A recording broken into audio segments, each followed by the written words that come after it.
Hello aspirants, welcome to AKSIAS academy daily current affairs. ముందుగా మీ అందరికీ గుడ్ ఫ్రైడే శుభాకాంక్షలు. సో లాస్ట్ టైం ఇచ్చినటువంటి క్వశ్చన్లో ఆన్సర్ వచ్చేసి 7 schedules shadow of doctrine of implied powers, ఇది కరెక్టే. అలాగే doctrine of pith and substance, ఇది కూడా కరెక్టే. So both are true. C. ఇంకా ఈరోజు టాపిక్ వచ్చేసి India Middle East Europe Corridor. మీ అందరికీ తెలుసు, China One Belt One Road Initiative అని ఒకదాన్ని ప్రారంభించింది. సో చైనా నుంచి దాదాపుగా యూరోప్లో ఉన్నటువంటి అన్ని దేశాలకు రోడ్డు, రైల్వే, త్రూ మ్యారిటైమ్, ఈ 3 మార్గాల ద్వారా కూడా కారిడార్లను ఏర్పాటు చేస్తోంది.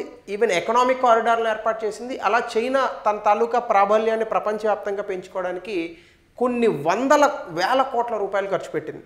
భారతదేశం అంత ఖర్చు పెట్టలేకపోవచ్చు, బట్ డెఫినెట్గా భారతదేశానికి కూడా రానున్నటువంటి రోజుల్లో ఈ ఎక్స్పోర్ట్స్ అనేటటువంటివి పెరిగే అవకాశాలు చాలా ఎక్కువగా ఉన్నాయి. సో దీనికి సంబంధించి ఇప్పటి నుంచి కొన్ని ఆలోచనలు చేస్తోంది భారత్. దానికి సంబంధించే ఈ India Middle East Europe corridor. ఇదేంటంటే, ఇప్పుడు మనం యూరోప్కి వెళ్ళాలనుకోండి, ఐరోపాకి, సాధారణంగా మనకున్న రూట్ ఏంటి? ఇగో ముంబై నుంచి మనం ఇట్లా ప్రారంభమయ్యి ఈ సూయజ్ కెనాల్ ద్వారా ఇలా వెళ్ళి ఈ సూయజ్ కెనాల్ ద్వారా ఇలా పోతాం కదా, మెడిటేరియన్ సీ మీదుగా. అలా కాకుండా రోడ్డు మార్గం ద్వారా కూడా పోవచ్చు. ఎట్లా? ఫస్ట్ ముంబై నుంచి పోతారు. ముంబై నుంచి వెళ్ళిన తర్వాత సౌదీ అరేబియాలో ఒక పోర్టు డెవలప్ చేస్తారు. ఇక్కడ నుంచి రోడ్డు మార్గం ద్వారా ఇలా వెళ్ళిపోయి ఇరాన్ ఇలాంటి దేశాల మీదుగా మళ్ళీ ఇక్కడ మెడిటేరియన్ సీలోంచి, అంటే సూయజ్ కెనాల్ని తప్పించేసి ఇలా పైకి వెళ్ళి పూర్తి స్థాయిలో యూరోప్ తాలూకా మార్కెట్ని క్యాప్చర్ చేయాలనేటటువంటిది భారత్ తాలూకా ఆలోచన. దీని పేరే India Middle East Europe corridor. అంటే భారత్ నుంచి మిడిల్ ఈస్ట్కి, మిడిల్ ఈస్ట్ నుంచి యూరోప్కి ఒక రకమైనటువంటి నడావా అంటారు కారిడార్ అంటే. సో ఇక్కడ ట్రాన్స్పోర్ట్ మార్గాలను అభివృద్ధి చేస్తారు. అయితే దీనికి సంబంధించి భారత్ చేసినటువంటి ప్రయత్నాలకి ఈ మధ్య బ్రేక్ పడింది. ఎందుకు అనేది నేను చెప్తాను. Union Ministry of Commerce and Industry ఇటీవల కాలంలో high round table on connectivity and economic గ్రోత్కి సంబంధించి న్యూఢిల్లీలో ఒక మీటింగ్ జరిపారు. ఇందులో India Middle East Europe Economic Corridor అని చెప్పారు. కాబట్టి ప్రభుత్వమే చెప్పింది కాబట్టి ఇది ఎగ్జామినేషన్ మనకి ప్రిలిమ్స్లోని మెయిన్స్లోని కూడా it's a very important topic. ఇది ట్రాన్స్ కాంటినెంటల్ ఇనిషియేటివ్, అంటే ఖండాంతరాలను ఛేదిస్తూ ఈ యొక్క కారిడార్ అనేటటువంటి నడుస్తుంది. ఎందుకంటే ఆసియా, దాని తర్వాత మిడిల్ ఈస్ట్, దాని తర్వాత ఐరోపా. అఫ్కోర్స్ మిడిల్ ఈస్ట్ కూడా ఆసియాలోకే వస్తుంది అనుకోండి, కొంతవరకు ఆఫ్రికాకు కూడా టచ్ అయ్యే అవకాశం ఉంది. సో కాబట్టి ఖండాంతరాలను ఛేదిస్తూ వెళ్తుంది. ఇది ఏంటంటే బేసికల్గా గ్లోబల్ ట్రేడ్, అంటే ప్రపంచవ్యాప్తంగా వాణిజ్యం అనేటటువంటి చాలా ఇంపార్టెంట్ మనకి. ఎందుకంటే కొన్ని దేశాలు కొన్ని ఉత్పత్తులు చేయగలవు, మరికొన్ని దేశాలు మరికొన్ని ఉత్పత్తులు చేయగలవు. సో కాబట్టి ఒక దేశం మరొక దేశంతో ఇచ్చిపుచ్చుకుంటే వాళ్ళ దగ్గర ఉన్నటువంటి ఎక్కువ ప్రోడక్ట్స్ని ఖచ్చితంగా దానివల్ల మనకి ఏమవుతుందంటే ప్రపంచవ్యాప్తంగా ఈవెన్గా ఈ గూడ్స్ అనేవి డిస్ట్రిబ్యూట్ అవుతాయి. సో కాబట్టి ఈ కారిడార్ వల్ల మనకి ఏమవుతుందంటే భారతదేశంతో పాటుగా ఇంటర్నేషనల్ ఎకనామిక్ కోఆపరేషన్, అంటే ప్రపంచవ్యాప్తంగా అంతర్జాతీయంగా ఆర్థిక సహకారం అనేటటువంటిది బలపడుతుంది. అయితే ముందుగా కనుక మీరు చూస్తే చూడండి, గుజరాత్లో ఉన్నటువంటి మనకి ఈ ముంబైలో ఉన్నటువంటి ముంబై హై పోర్ట్ నుంచి గుజరాత్లో ఉన్నటువంటి కొన్ని పోర్ట్స్. సో ఇక్కడ నుంచి మనం ఫస్ట్ ఏం చేస్తామంటే జబేల్ అలీ, ఇది ఒక ప్రాంతం, ఇక్కడికి తీసుకొస్తాం. అక్కడ UAE నుంచి మనం ఏం చేస్తాము, ఇలా రోడ్డు మార్గం ద్వారా మళ్ళీ మనం సౌదీ అరేబియాకి వస్తాం. ఇక్కడ మళ్ళీ రోడ్డు మార్గం ద్వారా ఏం చేస్తాం, వయా రియాద్ ఇజ్రాయిల్ వరకు వెళ్తాం. ఇజ్రాయిల్తో మనకు మంచి సంబంధాలు ఉన్నాయి. ఇప్పుడు ఇజ్రాయిల్ ఆల్రెడీ ఒక పోర్ట్ ఉంది ఇజ్రాయిల్కి. సో ఇజ్రాయెల్ దగ్గర నుంచి గ్రీస్లో పిరాయస్ అనేటటువంటి ఒక పోర్ట్ ఉంది. ఈ పోర్ట్కి వెళ్తుంది. ఇక్కడ నుంచి ఇంకా రోడ్డు మార్గమే, మీకు లండన్ వరకు కూడా పోవచ్చు. అంటే మహా అయితే మధ్యలో కొంత సముద్రం దాటాల్సి ఉంటుంది. సో ఐరోపా మొత్తం, ఈవెన్ టర్కీ, అన్ని ప్రాంతాలని టచ్ చేయొచ్చు. ఇక్కడ మీరు చేసేదల్లా ఇండియా దగ్గర నుంచి ఈ UAE పోవడం పెద్ద కష్టమేమి కాదు. అలాగే ఇజ్రాయెల్ సపోర్ట్తో మెడిటేరియన్ సీని దాటడం కూడా కష్టమేం కాదు. దీనివల్ల మనకు ఉపయోగం ఏంటంటే సూయజ్ కెనాల్ని పూర్తి స్థాయిలో వెళ్ళక్కర్లేదు. ఎందుకంటే సూయజ్ కెనాల్ దాటడానికి మనకు చాలా టైం పడుతుంది. It's very costly also. So Suez canal అనేటటువంటిది ట్రెడిషనల్, అంటే సాంప్రదాయ మార్గాల్లో అది ఒకటి. సూయజ్ కెనాల్ మనిషి సృష్టించినటువంటి కెనాల్ అది. సో సూయజ్ కెనాల్ అంటే అదేదో మనం షిప్ వేసుకొని పోయేది కాదు, అందులో చాలా స్టేజెస్ ఉంటాయి. దాటడమే చాలా కష్టం. ఆ మధ్యకాలంలో సూయజ్ కెనాల్ మధ్యలో ఒక షిప్ ఇరుక్కుపోయింది. సో దానివల్ల ఎంత నష్టం జరిగింది. సో ఇప్పుడు సూయజ్ కెనాల్ను కూడా అవాయిడ్ చేస్తూ ఈ యొక్క ఎకనామిక్ కారిడార్ అనేటటువంటి నడుస్తుంది. దీనికి సంబంధించి కనుక మీరు చూస్తే India Middle East Europe Economic corridor అనేది ఇట్స్ స్ట్రాటజిక్, అంటే వ్యూహాత్మకంగా multi modal connectivity initiative. Multi modal అంటే ఏంటి? రోడ్డు మార్గం ఉంటుంది, అలాగే దాంతో పాటుగా మ్యారిటైమ్ అంటే సముద్ర మార్గం కూడా ఉంటుంది. ఇది G20 సమ్మిట్ 2023 ఢిల్లీలో లాంచ్ చేశారు. దీనికి ఒక MOU కూడా రాసుకున్నారు. కొన్ని కంట్రీస్ దీనికి సంతకం పెట్టాయి. India, US. మీరు అడగచ్చు సార్ యుఎస్కి సంబంధం ఏందండి? ప్రపంచంలో వాణిజ్యం ఎక్కడ జరుగుతున్నా కూడా అమెరికా అందులో ఉంటుంది. చైనా వాళ్ళు చేస్తే 1 Belt 1 Road ఇనిషియేటివ్లో ఉండదేమో కానీ బట్ మిగతా అన్ని విషయాల్లోని కూడా ఖచ్చితంగా యునైటెడ్ స్టేట్స్ ఆఫ్ అమెరికా ఉంటుంది. ఎందుకంటే ప్రపంచంలో దాదాపుగా 20-25% యునైటెడ్ స్టేట్స్ ఆఫ్ అమెరికా తాలూకా వస్తువులే ప్రపంచవ్యాప్తంగా వెళ్తూ ఉంటాయి. అలాగే ఇక్కడ ఉన్నటువంటి దేశాలు సౌదీ అరేబియా, UAE, ఫ్రాన్స్ ఎందుకు అంటే ఆల్రెడీ యూరోప్లో ఉంది కాబట్టి, అలాగే జర్మనీ, ఇటలీ ఇవన్నీ కూడా యూరోపియన్ కంట్రీస్. దీంతోపాటు యూరోపియన్ యూనియన్లో ఉన్నటువంటి ఒక 27-28 దేశాలు పైచేలుకుంటాయి. సో ఈ అన్ని దేశాలతోని కూడా ఒక మెమోరాండమ్ ఆఫ్ అండర్స్టాండింగ్ రాసుకున్నారు. ఈ పార్ట్నర్షిప్ దీనికి ఒక పేరు కూడా పెట్టారు, the partnership for global infrastructure and investment launched by G7 in 2020. అంటే ఇందులో భాగంగా దీన్ని తీసుకొచ్చారు. G7 అంటే మీకు తెలిసిందే బాగా అభివృద్ధి చెందినటువంటి దేశాల యొక్క సమూహం. అలాగే ఈ ఆల్టర్నేటివ్ దేనికి అంటే ఖచ్చితంగా చైనా మరి 1 Belt 1 Road ఇనిషియేటివ్ చేస్తున్నప్పుడు భారత్ కూడా తన ప్రాబల్యాన్ని ప్రపంచవ్యాప్తంగా పెంచుకోవాలి కదా. ఎందుకంటే మీరు ఎప్పుడైనా చూడండి రానున్నటువంటి రోజుల్లో మొదటి 3 స్థానాలు ఈ దేశాలు మాత్రమే. ఒకటి అమెరికా, చైనా అమెరికాని దాటేస్తుంది అంటే సంపదలో, అంతే అభివృద్ధిలో కాదు. అలాగే ఇండియా కూడా ఖచ్చితంగా ఉంటుంది 3వ స్థానంలో. అంటే ఇప్పుడు ప్రస్తుతం కనుక మీరు చూస్తే చైనా $20 ట్రిలియన్ ఆర్థిక వ్యవస్థగా ఉంది, అమెరికా $30 ట్రిలియన్ ఆర్థిక వ్యవస్థగా ఉంది, ఇండియా $4 ట్రిలియన్ ఆర్థిక వ్యవస్థగా ఉంది. కానీ 2047కి మనం $10 ట్రిలియన్ ఆర్థిక వ్యవస్థగా మారాలని అనుకుంటున్నాం. అంటే 2047 తర్వాత ఇంకా 2100 సంవత్సరానికి వెళ్ళేటప్పుడు ఖచ్చితంగా యుఎస్ఏని కూడా దాటుతాం. కానీ $20 ట్రిలియన్ ఎంతమంది పంచుకుంటున్నారు చైనాలో? 140 కోట్లు. 4 ట్రిలియన్ని ఎంతమంది పంచుకుంటున్నారు? 140 కోట్లు. 30 ట్రిలియన్ని ఎంతమంది పంచుకుంటున్నారు? 33 కోట్లు. అంటే సంపద ఎక్కువ, జనాభా తక్కువ. ఇది అమెరికాకు ఉన్నటువంటి అడ్వాంటేజ్. సంపద ఎక్కువ, జనాభా కూడా ఎక్కువ. ఇది చైనాకు ఉన్న అడ్వాంటేజ్. సంపద తక్కువ, జనాభా కూడా ఎక్కువ. ఇది ఇండియాకు ఉన్న డిసడ్వాంటేజ్. ఇందులోంచి ఇండియా బయటపడాలి. సో కాబట్టి మొదటి 3 స్థానాలు వీళ్ళవే ఉంటాయి. కాబట్టి చైనా ఎక్కడైతే కొన్ని ఇనిషియేటివ్స్ చేస్తుందో దానికి ఆల్టర్నేటివ్గా ఇండియా కూడా చేయాలి. కాబట్టి 1 Belt 1 Road ఇనిషియేటివ్కి ఇది ఆల్టర్నేటివ్. అలాగే ట్రాన్స్పరెంట్గా అంటే పూర్తి స్థాయిలో పారదర్శకతతో సస్టైనబుల్గా ఏమాత్రము కూడా అప్పులు చేయకుండా చైనా చాలా అప్పులు చేస్తుంది దీనికోసం. డెట్ ఫ్రీ ఇన్ఫ్రాస్ట్రక్చర్తో నేషనల్ సోవరానిటీస్ అంటే మిగతా దేశాల యొక్క ఈ సరిహద్దుల్ని వీటిల్ని గౌరవిస్తూ వాళ్ళ తాలూకా ఈ బోర్డర్స్ని గౌరవిస్తూ, ఎందుకంటే చైనా గౌరవించట్ల. చైనా పాకిస్తాన్ ఎకనామిక్ కారిడార్ అని భారత భూభాగంలో కడుతోంది చైనా. ఏమనంటే ఏమంటున్నారు, ఇగో ఈ భూభాగం POK పాక్ ఆక్రమిత కాశ్మీర్గా ఉంది ఇప్పుడు. సో ఇది ఇండియా మనదంటున్నాము, పాకిస్తాన్ వాళ్ళదంటున్నారు. పాకిస్తాన్ వాడు చైనా గిఫ్ట్ ఇచ్చాడు, ఇందులోంచి పోతుంది ఇప్పుడు 1 Belt 1 Road ఇనిషియేటివ్. దాన్ని అడ్డు పెడుతున్నాం మనం.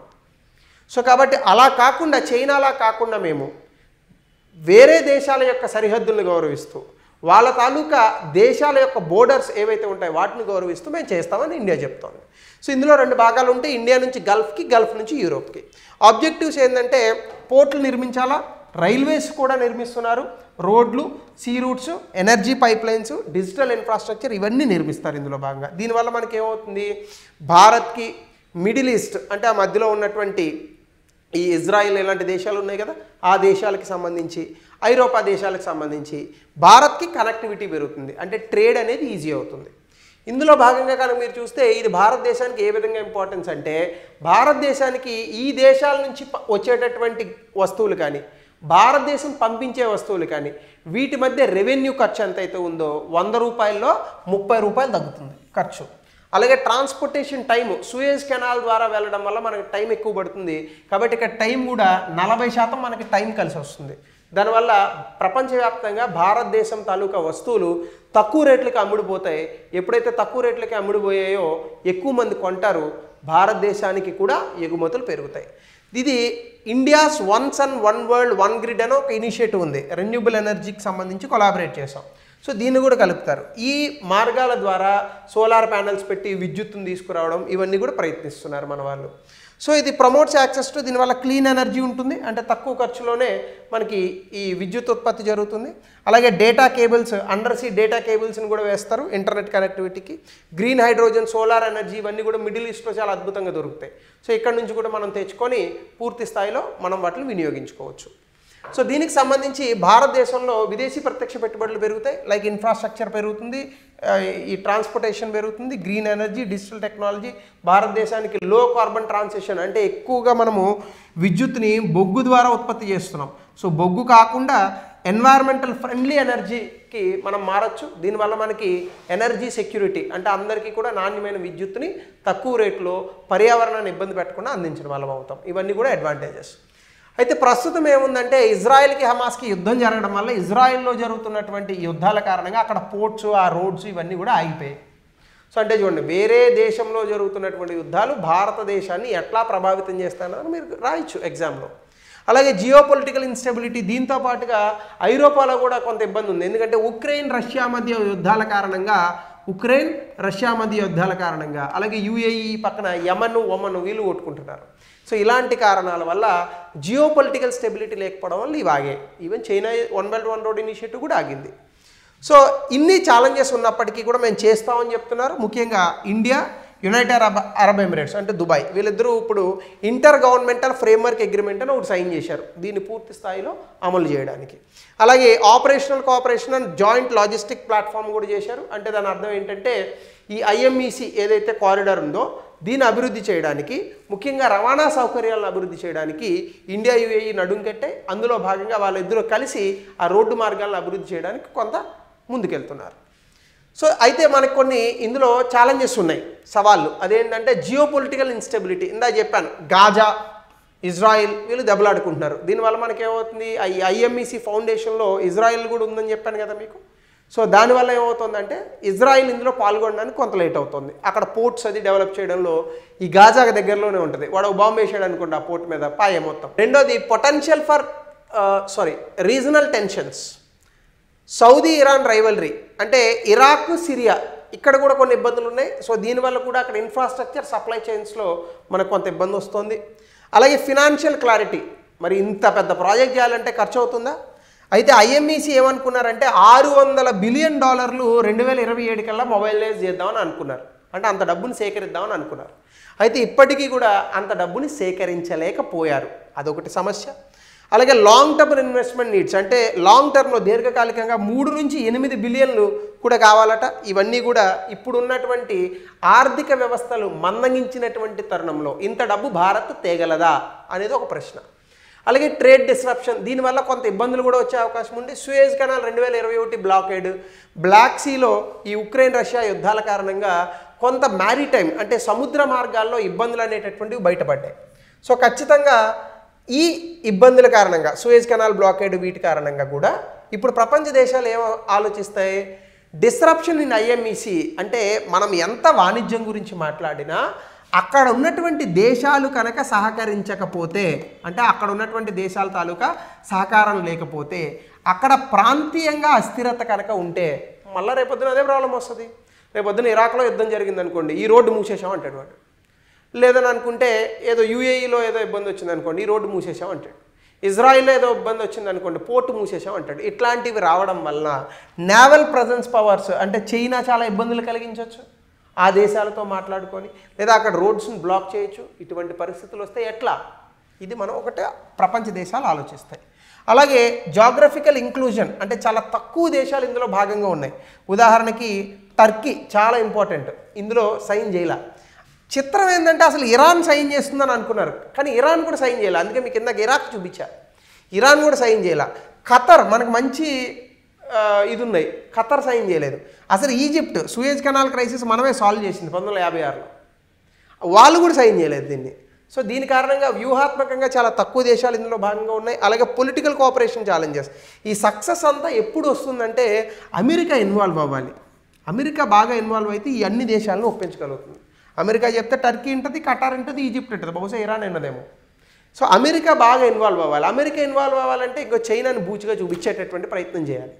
సో కాబట్టి ఇవన్నీ కూడా ఇంటర్నేషనల్ కోఆపరేషన్ అంటే ఇంటర్నేషనల్ పాలిటిక్స్, అంతర్జాతీయ రాజకీయాలు ఇవన్నీ భాగం. ఇలా చక్రం తిప్పగలగాలి భారతదేశం. సో టైం పడుతుంది. సో కాబట్టి లాంగ్ టర్మ్ ఇన్వెస్ట్మెంట్ నీడ్స్ ఇది చెప్పాం కదా. Success depends on sustained political coordination అంటే దీర్ఘకాలికంగా రాజకీయంగా మనం ఇలా అమెరికా మిగతా దేశాలతో సహకారం పొందితేనే ఇది సక్సెస్ అవుతుంది. అయితే ఎగ్జిస్టింగ్ రూట్స్ నుంచి కొంత కాంపిటీషన్ ఉంది.